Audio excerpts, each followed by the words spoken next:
The Weather Channel's Justin Michaels is in Branson, where crews plan to pull the boat from the bottom of the lake today. Justin, can you tell us the latest on what's happening there this morning? All right, so it's pretty quiet here right now. Of course, we're an hour behind you guys, but we do know in the next few moments, probably within the next hour, they're going to be ramping up operations to bring that boat to the surface. That's going to be quite a daunting task. The United States Coast Guard has brought in heavy equipment. A massive crane was brought in, and what they're going to have to do is go down about 80 feet. That's how far this boat sank, 80 feet right to the bottom of Table Rock Lake.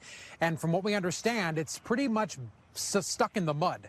So it's going to take a lot of power to pull that thing out of the mud and then back to the surface. But that piece of evidence, that boat, has got to be a huge part of this investigation. And you can only imagine what that investigation is going to entail. They're looking at every aspect of this, not just the weather, not just the storms that were coming through, but also things like ship-to-shore communication. The condition of that boat, what were people saying, what were people told while they were on the boat about life jackets and how they could save themselves if something happened.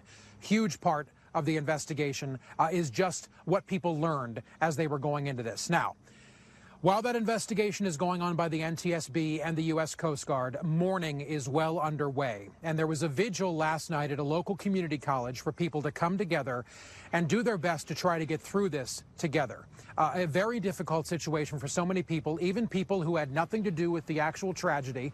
Remember, 31 people boarded this boat. Only 14 were taken away alive. There were 17 victims, ranging in age from 1 to 76. Kids 15 and under were involved that are victims, a very tragic situation. And this is a community working very hard to come to grips with that and support each other through it. To that end, we're also hearing from survivors, including a woman by the name of Tia Coleman. Tia, if you can only imagine what her new life is like, 11 members of her family, including herself, boarded that boat, and only 2 of them walked away, including her.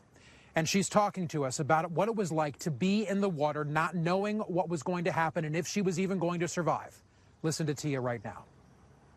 I couldn't see anybody. I couldn't hear anything. I couldn't hear screams. It felt like I was out there on my own. And I was yelling and I was screaming. And finally I said, Lord, just let me die. Let me die. I said, I can't keep drowning. I just can't keep drowning, because that's how I felt. And then I just let go, and I started floating.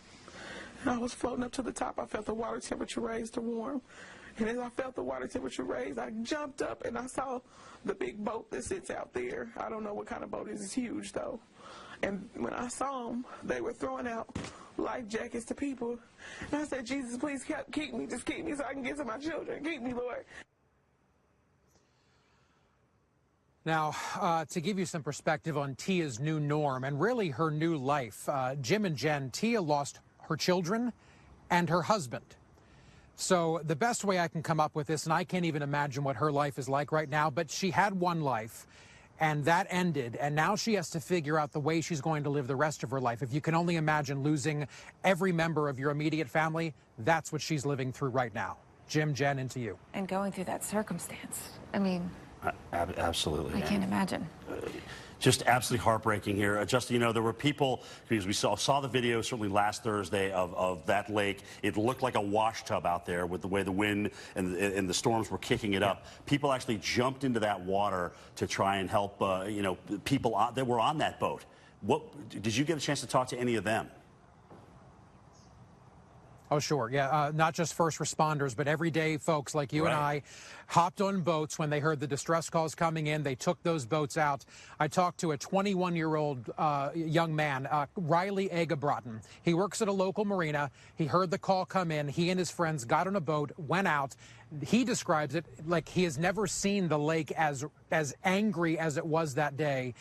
And at 21 years old, guys, he pulled a victim from the water, a man. He and a friend of his took turns alternating back and forth doing CPR for a half hour before they were finally able to beach that boat, get that man out, and then paramedics took over, then declaring that person dead. And it's kind of haunting to think about this. He said the one thing he could not do, even while he was doing CPR, was look that victim in the face, look him in the eyes. He said because that would stick with him for the rest of his life. Yeah. Into you guys. Justin, thank you. Thank you for sharing these stories. We'll have more, of course, with Justin throughout the day today. Just an absolutely senseless traveling. Guys, stick around. We're going to talk about the tropics and the East Coast wetness coming up.